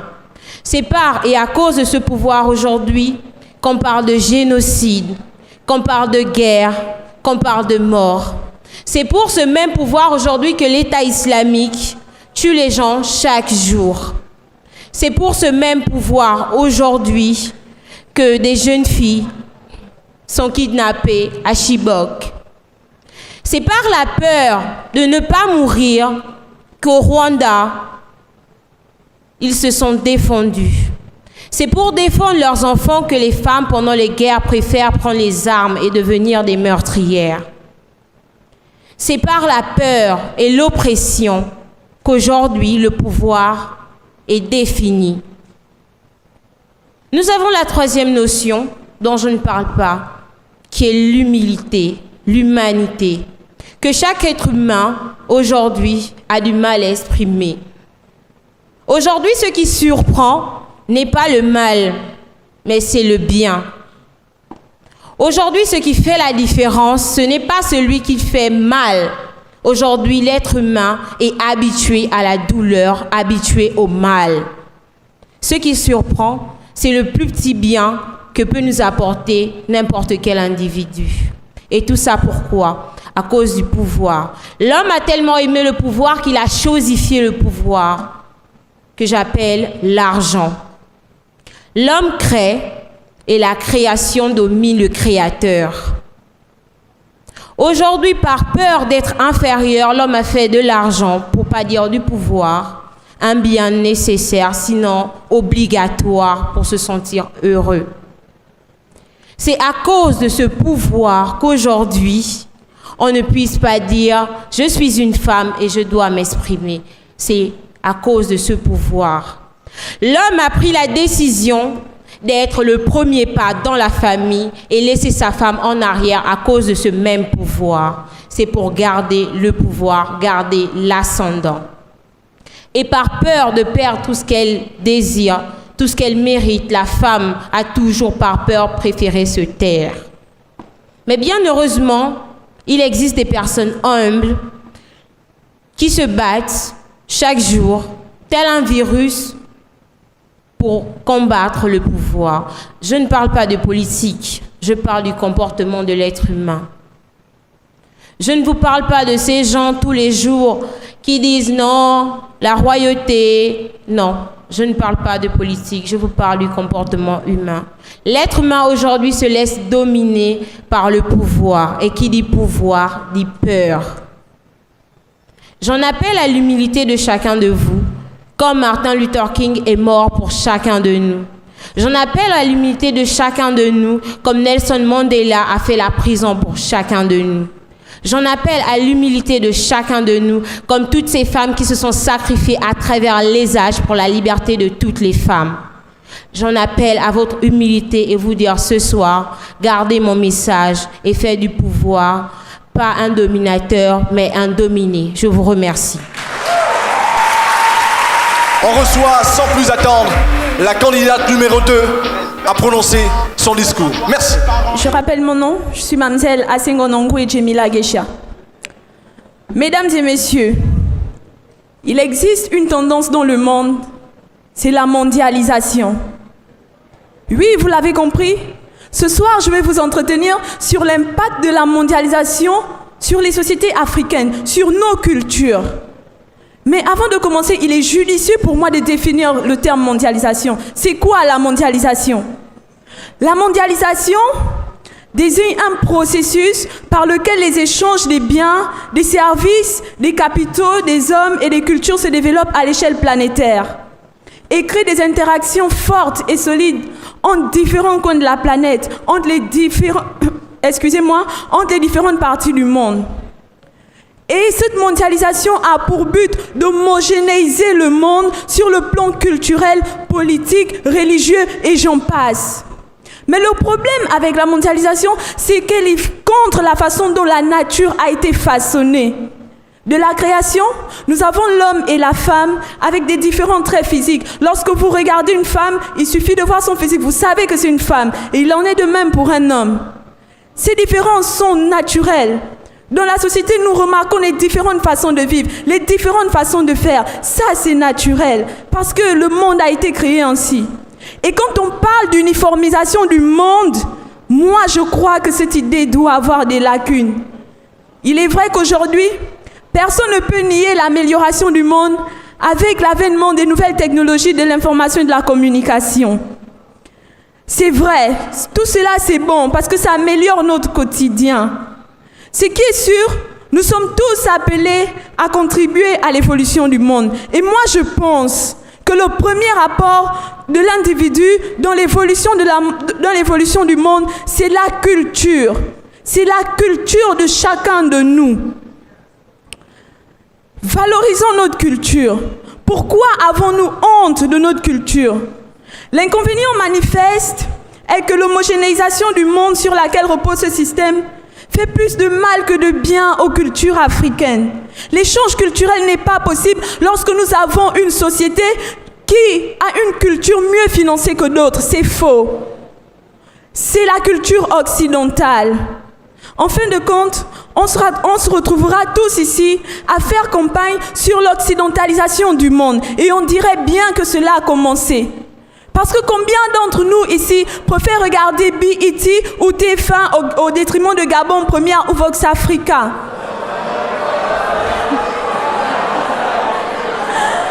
J'en fais partie.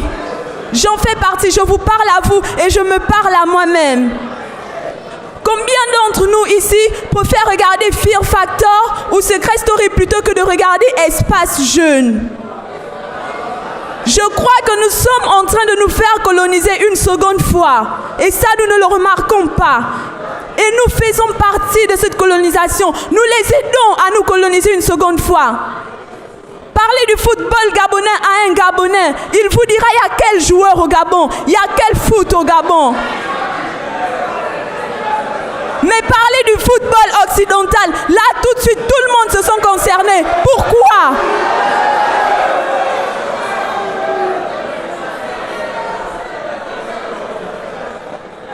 C'est ainsi qu'un artiste gabonais a dit dans une de ses chansons, « Nos propres choses, vous nous avez appris à les haïr. » Et c'est vrai, nous nous haïssons. La mondialisation, c'est le libre-échange. C'est l'échange culturel interplanétaire. Alors imaginez-vous un seul instant que le manioc produit par nos mamans ici au Gabon soit vendu dans un village en Chine comme nous vendons le riz des Chinois dans nos villages. Ça paraît absurde. Et pourtant, c'est ça la mondialisation. Pourquoi la mondialisation se fait qu'à un seul sens? Moi, je me demande. Et il en est de même pour les langues africaines. Aujourd'hui, le jeune Africain a honte de parler sa propre langue en public. Parce que la langue de la mondialisation tend à être l'anglais. Moi, je suis fière de ma culture. Moi,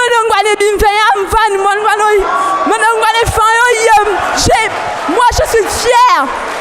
Je suis fière de ma culture. Et je suis fière de vous le dire ce soir. En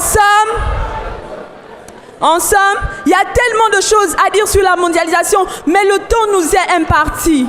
La mondialisation est prometteuse, mais pas pour les cultures africaines. Parce que aussi longtemps qu'une culture sera mieux valorisée que d'autres, le libre-échange n'aura pas lieu. C'est un mensonge. Moi, je crois que cette mondialisation, elle doit être réinventée. Afin que toutes les cultures puissent s'exprimer. Parce que nous n'oublions pas que si nous perdons nos langues, nous perdons nos valeurs. Et la perte des valeurs, c'est la perte des Africains eux-mêmes. Alors, je vous implore ce soir, ne renions pas notre culture. Embrassons notre culture et valorisons-la. Avant, nous parlions de l'exode rural. Mais aujourd'hui, nous assistons à une deuxième forme plus développée que l'exode rural, c'est la fuite des cerveaux. Et lorsque nous partons, nous revenons avec d'autres cultures et nous voulons valoriser, nous voulons encore coloniser.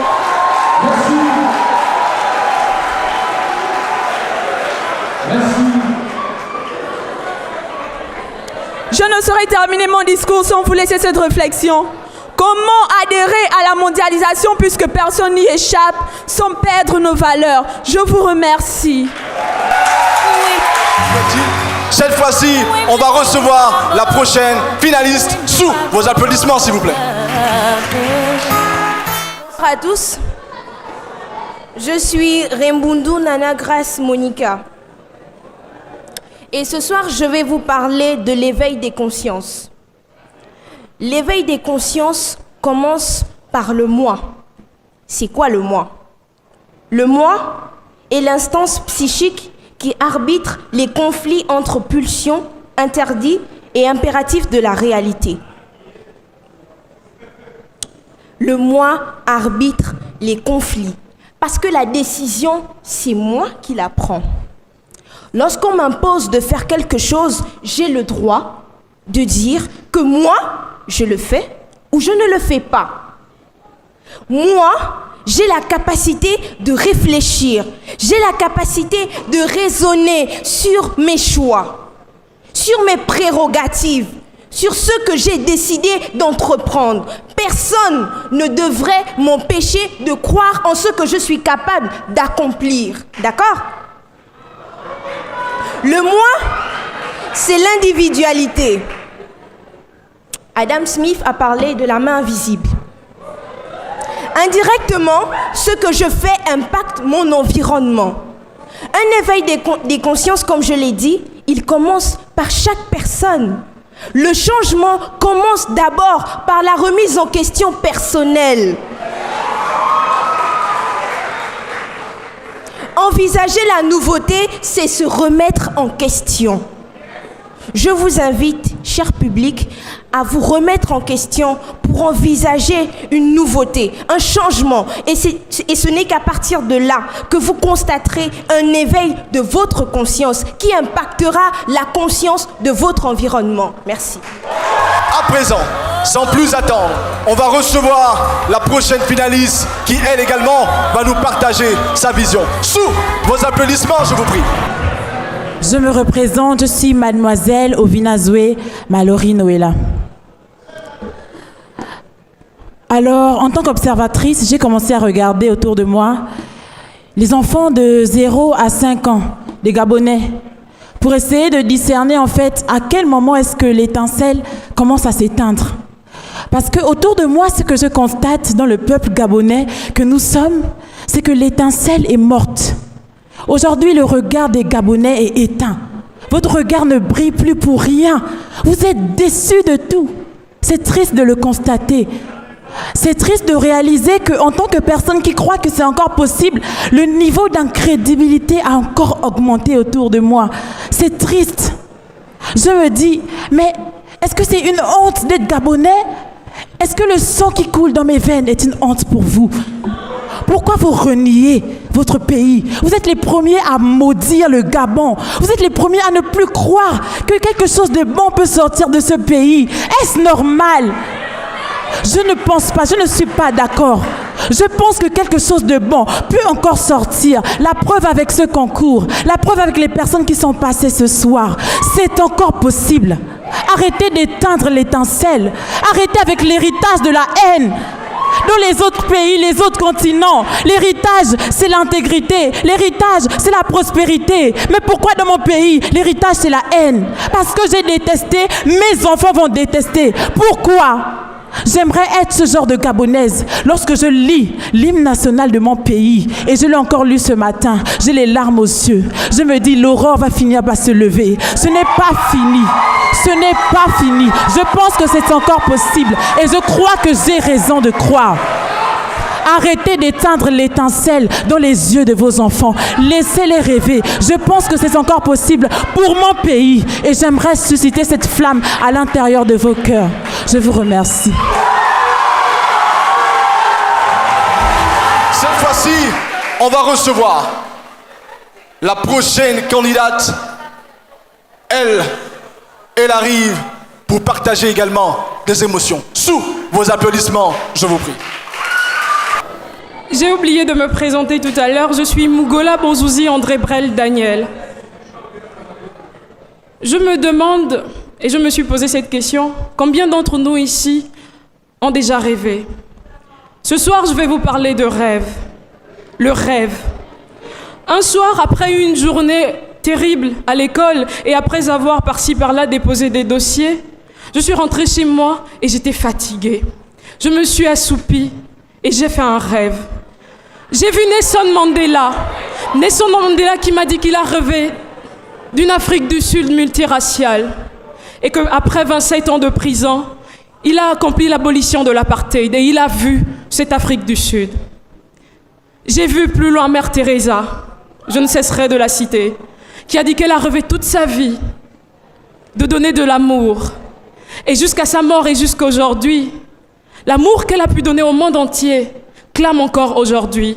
J'ai pu lire une histoire où on disait qu'une reine de ce monde l'a appelée et elle avait des chaussures toutes crades. Et quand on a vu les chaussures de la reine qui était à côté, Mère Teresa priait avec tellement d'envie pour cette dame. Mère Teresa donnait de l'amour. J'ai encore vu une autre personne, Isidore Thomas Sankara, qui, c'est vrai, par un coup d'État est passé au pouvoir. Mais cet homme a lutté dans Burkina Faso des hommes intègres et il n'a pas hésité de mettre la main à la pâte et d'œuvrer pour l'agriculture du Burkina Faso. Et aujourd'hui, lorsqu'on parle d'un pays des hommes intègres, on voit le Burkina Faso. Oui, il a rêvé. J'ai pu voir, tout près de moi, j'étais surprise, Julie.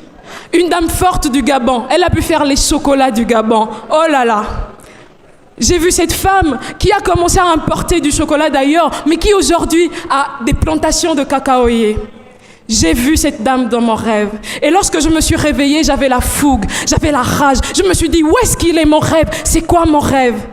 On m'a dit de prendre les cobolos. Non, parce qu'il paraît que ça fait transcender. J'ai évité. Parce que mon rêve, ce soir, je suis en train de l'accomplir.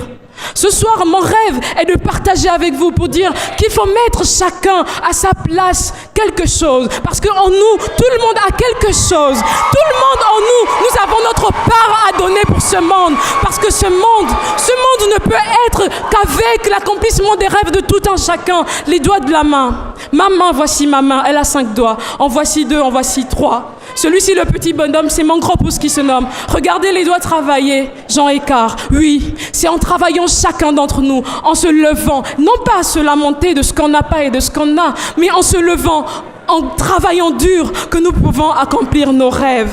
Freud a dit, le rêve ne pense ni ne calcule d'une manière générale. Il ne juge pas. Il se contente de transformer. Alors ce soir, j'ai envie de dire, je ne peux pas terminer sans citer. Vous avez vu Barack Obama, 44e président des États-Unis. Barack Obama a été l'accomplissement d'un rêve d'un homme. I have a dream. Martin Luther King. Oui, c'est possible. C'est possible que nous rêvions et que nos rêves aient la répercussion après. Ce soir, je veux dire, rêvons de réaliser nos rêves. Je vous remercie. Je nous prie de recevoir la dernière. Rebonsoir à tous, je suis Julie Hockey et pour la deuxième phase de ce concours, j'ai été interpellée par un thème. Soyons les docteurs de notre mentalité malade. La dernière fois, en rentrant chez moi, j'ai été braquée par une bande de petits malfaiteurs. Ce soir-là, j'avais été vidée de tout ce que je possédais comme bien. Mon téléphone, mon maquillage, mes documents. Vraiment, ils m'ont tout ravi ce soir-là. Et voilà là un phénomène qui évolue à pas de géant dans notre société. De plus en plus de personnes en sont victimes. Il ne se passe plus une journée sans qu'il n'y ait une personne victime d'un vol. Que se passe-t-il au juste? Pourquoi ce phénomène prend-il autant de l'ampleur? Et pourquoi ce sont les jeunes qui s'y adonnent le plus? Certains me diront, la faute à l'État. Le manque d'infrastructures et de loisirs conduisent les jeunes à la débauche. Mon grand frère, d'ailleurs, la dernière fois, autour d'un bon bouillon, soutenait l'idée. Il me disait, Julie, tu sais, si l'État avait mis en place des plateformes, des terrains de basket dans la cité, des terrains de basket dans la cité, des bibliothèques, si l'État avait mis en place des plateformes d'expression pour les jeunes, il n'y aurait pas autant de débauches. Il n'y aurait même pas eu le temps pour aller boire le vin. Il m'a tellement étayé sa thèse ce soir-là que j'ai voulu me soumettre à son idée. J'ai voulu me dire, oui, la faute à l'État. Si nos vies sont autant ruinées, c'est l'État. Si on vit dans ces conditions déplorables, c'est l'État. Si ma sœur a 2 gosses à 18 ans, là aussi, c'est l'État. J'ai voulu me dire toutes ces choses quand mon bon sens a repris le dessus. La famille est la cellule de base de la société. Alors, qu'a-t-on fait de l'éducation? Aujourd'hui, j'ai envie de dire, au sein de nos familles, on assiste à une sorte de modernisation. Tout ce qui faisait l'éducation d'antan n'est plus mis en avant. C'est-à-dire les contes autour du feu, les repas de soir, les vacances au village. Toutes ces choses qui ont fait l'éducation de nos modèles, des personnes qu'aujourd'hui on admire tant, voient leur place de plus en plus regresser dans une société qui ne pousse pas à l'unisson, dans une société où la solidarité est conjuguée au passé. Et en ces temps de la délinquance juvénile, mais tout part de la source, vous savez. Le problème vient de nos familles, de nos foyers. Trop de liberté, trop de laisser-aller, très peu de rigueur. Dès la petitesse, on est confronté à des situations qui assombrissent nos horizons. Parents, ce soir j'ai envie de vous dire, éduquez vos enfants. Dès le bas âge, apprenez-leur des mots qui poussent à l'unisson. Des mots comme amour, paix, partage, solidarité, fraternité, amitié. Transmettez-leur des valeurs, transmettez-leur des croyances, parlez-leur de Dieu. Et surtout que personne ne me dise que la rue défait l'éducation. Une éducation bien faite ne se défait nulle part ailleurs. Je vais terminer mes propos en disant, Si on aspire à être comme ces grandes nations, si on aspire à être comme ces hommes qu'on admire tant, pensons nos mentalités. Je vous remercie. Angela Victoria! Oh yeah! Cette fois-ci, mesdames, messieurs, le jury va devoir se retirer pour délibérer. Et quand le jury reviendra, le jury va nous dire qui des 6 candidates est la championne du concours d'art oratoire au féminin. Pendant que nous patientons le jury, nous allons recevoir un groupe de danse phénoménal. Ils vont nous partager des émotions ô combien extraordinaires. Recevons comme il se doit le groupe Gabao Raga.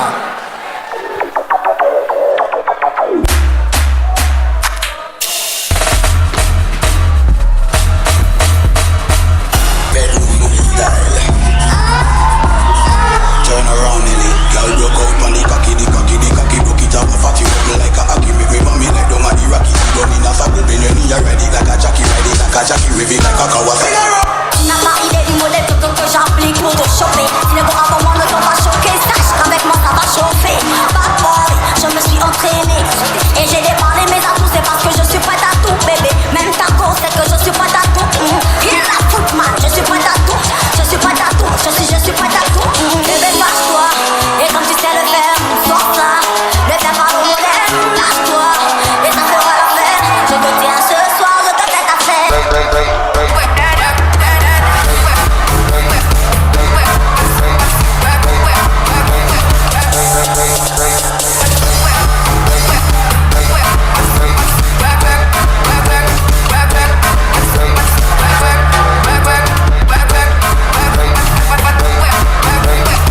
Let's go, let's go.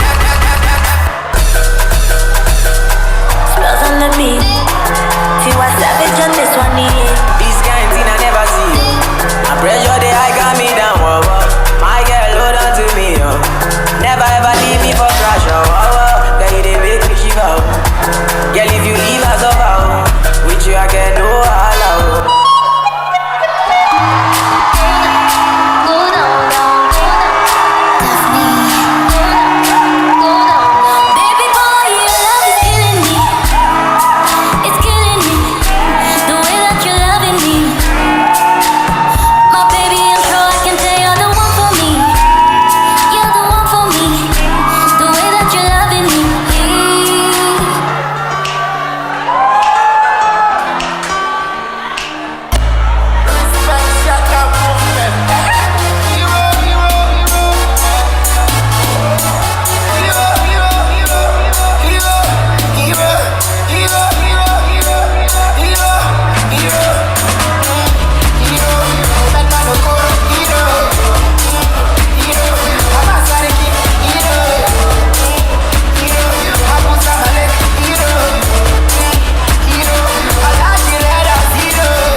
Nous demandons à nos 6 championnes de venir sur la scène.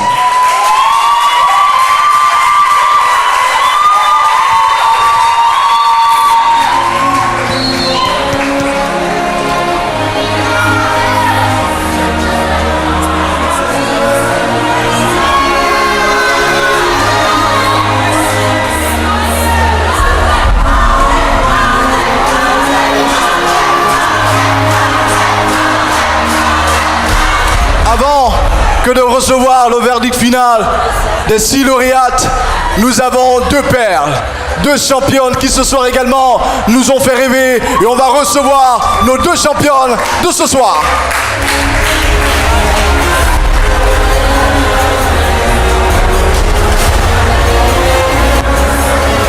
Mesdames, Messieurs, distingués invités, je me fais l'honneur d'inviter ici la présidente du jury.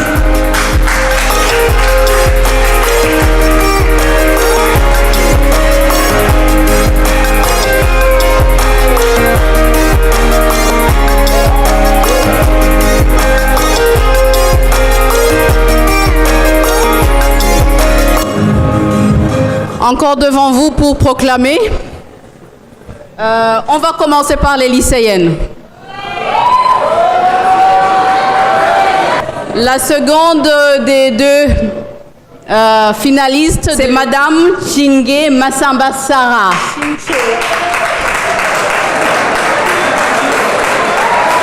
J'espère que je n'ai pas écorché son nom. La première que vous voyez, Madame Foutou Emmanuela Marie.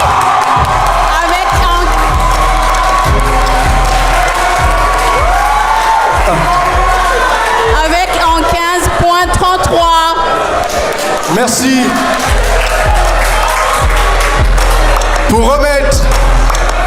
remettre le prix des 2 lycéennes, nous appelons ici très respectueusement Monsieur Ousmane Sissé, directeur général de Label TV, sous vos applaudissements s'il vous plaît.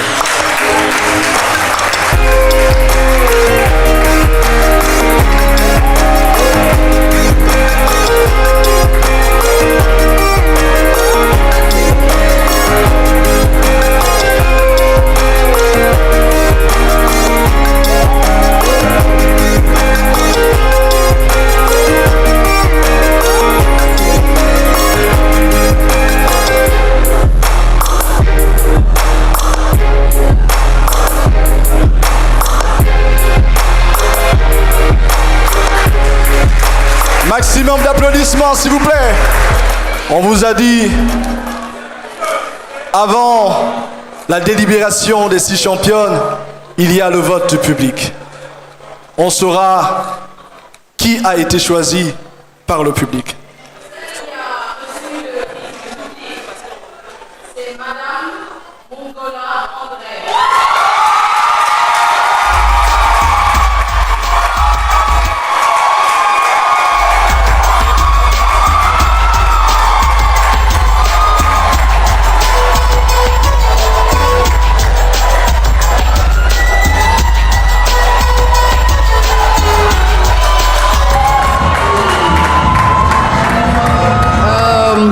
Nous allons commencer par la 6e candidate. La 6e candidate, c'est Madame Anvomemba Marosia.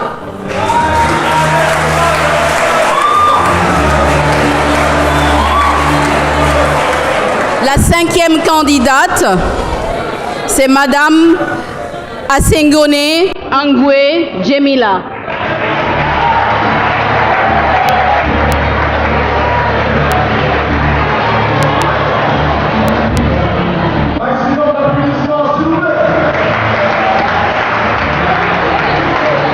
La 4e, c'est Madame Rembundu Nana Gracia Monica.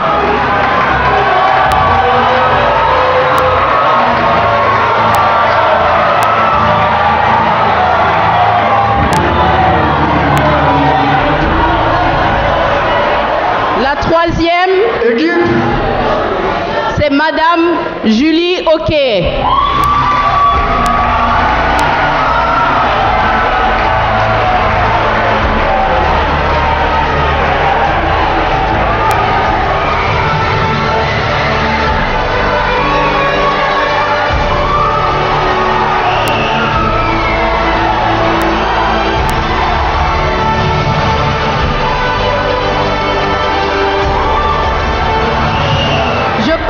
La 2e.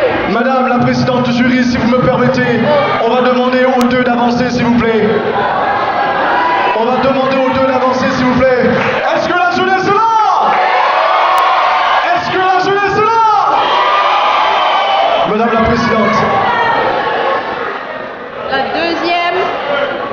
La deuxième, c'est Madame Oviana Mallory Noëlla.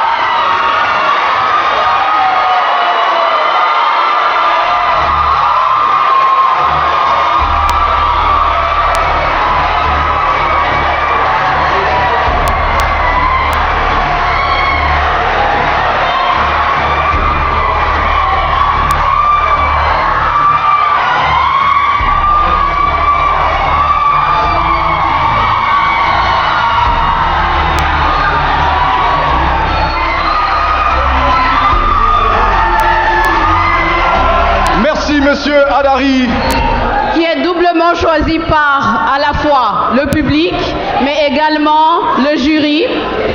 C'est Madame Mongola Bonzouzi André Brella.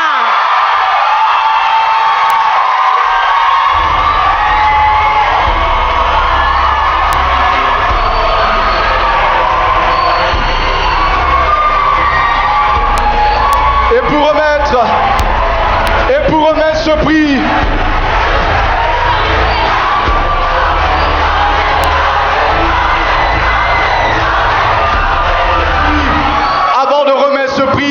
nous invitons tout d'abord tous les membres du jury à nous rejoindre sur la scène, s'il vous plaît. Tous les membres du jury à nous rejoindre sur la scène. Je vous prie de rester assis. Et très respectueusement, mesdames, messieurs, avec le plus grand respect que nous avons pour vous, je vous prie de recevoir ici, pour la remise du prix, à Mademoiselle Andrea, Monsieur Matarsila, président, directeur général de Label TV, sous vos applaudissements, s'il vous plaît.